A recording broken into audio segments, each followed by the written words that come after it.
Markku Laitlast, moro.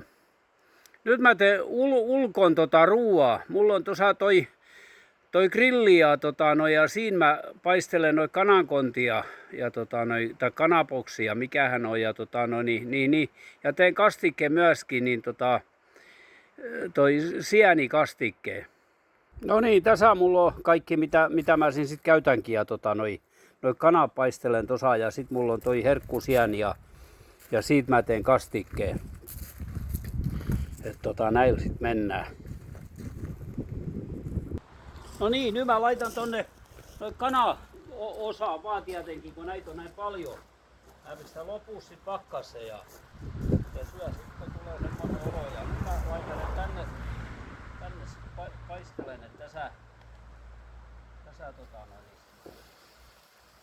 Ja mä pistin tähän jo äsken rasvaa kans pikkusen, ettei tää on ihan kuiva tää meikäläisen pannu. Joo. Siinä sitä sit joo, yhdessä kerrassa, yhdellä miehellä. Joo. Nonni. Sitä hiukan sinne vieläkin öljyä.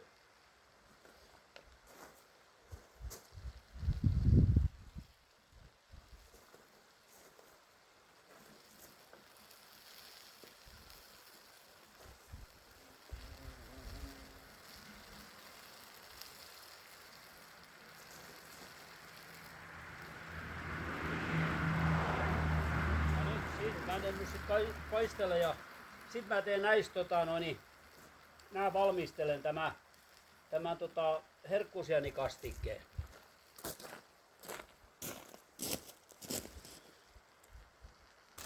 No niin, siinä on rakettigrilli, pistä parastaa, se toimi tosi hienosti. Ei sauhut, ei mitään. Ei lainkaan tuu mitään mukaan. Lihoista tulee hiukan käryä, mutta toi palaa tosi puhtaasti. No niin, nyt on kypsä ja nyt mä siirrän ne tosta tonne reunaan ja sit mä teen tässä tässä samassa ohjeessa niin samalla rasvoilla tuossa niin sit mä teen tässä toi sienikastikkeen. No niin, siinä on nois sipula, mä naputin ja siellä on mun sienet ja ja kerma ja mitä mä siihen sit laitan, mut tossa mä ne nyt sit teen ton kastikkeen myöskin. No niin, nyt mä ruskistelen tossa sipula ja sit mä heitän sinne noi sienet perään ja sit mä näitä ruskistelen myöskin vähän näitä sienejä. Ja sit mä pistän sinne,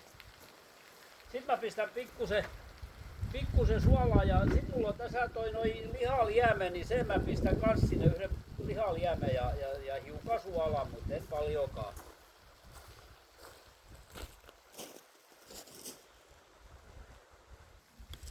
No niin, nyt mulla on tässä yksi lihaliemi, mä olen sen tänne sulattanut vetejoukko. Ja sit mä pistän tuossa itsensä se suola lihaliemessä. Kaikkaa sitä kanaloitte vasta meikäläisen suolan käyttö, niin mä pistän tuohon vaan ripauksen suolaa. Että en pistä paljon. Ja sit mä kaaran sen tänne näin sienien päälle. Ja sit mä sen nyt sekoittelen sen hyvin ja paistelen sitä vielä pikkusen aikaa ja pistän vieläkin sinne vettä. Ja niin sit mä lisään sinne vasta viimeiseksi ton kermaa. Ja sit siihen vois laittaa, jos niin hyvän kastikkeen haluaa kans sillain, niin tähän vois laittaa pikkusen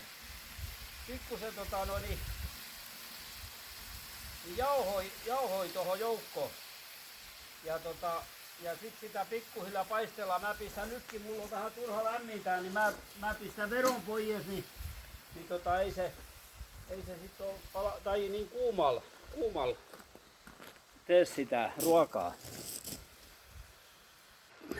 No niin, ja nyt mä laitan sinne kermat perään ja niin.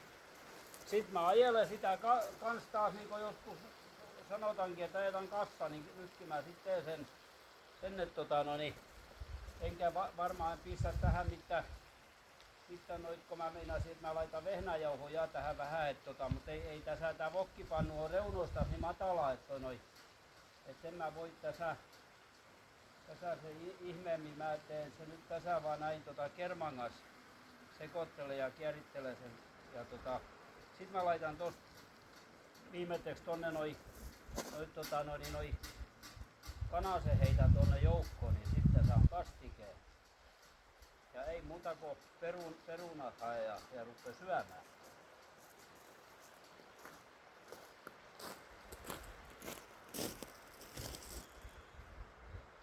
No niin, ruoka on valmista ja ihan tosi hyvänäköistä sapuskaa tulee. Ja mulla on tuolla keitetty peruna ja tästä vähän kastikeet päällä, niin tästä ja vielä sit huomenkin syö. Ja sit pienen maistiaisen.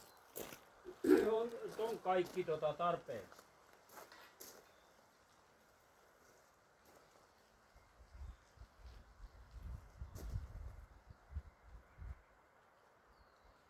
Kaikki on ihan riittävästi, ei ole mitään liikaa eikä mitään liian vähän. Se on ihan jees. No niin, nyt mulla on kaikki valmiina, ei muuta kuin aterioimaan.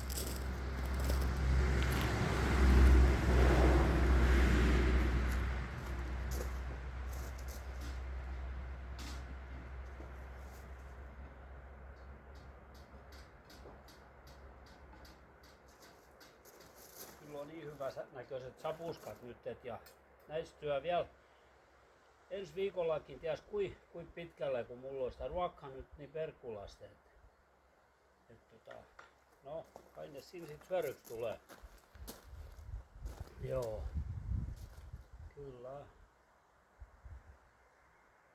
Noin.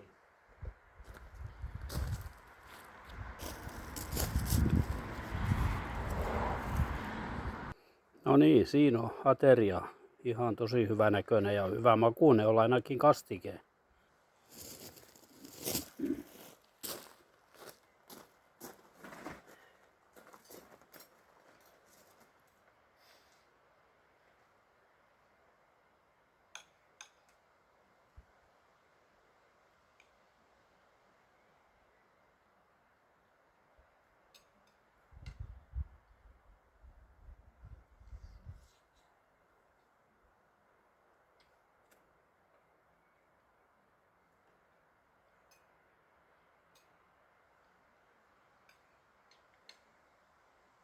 On hyvä.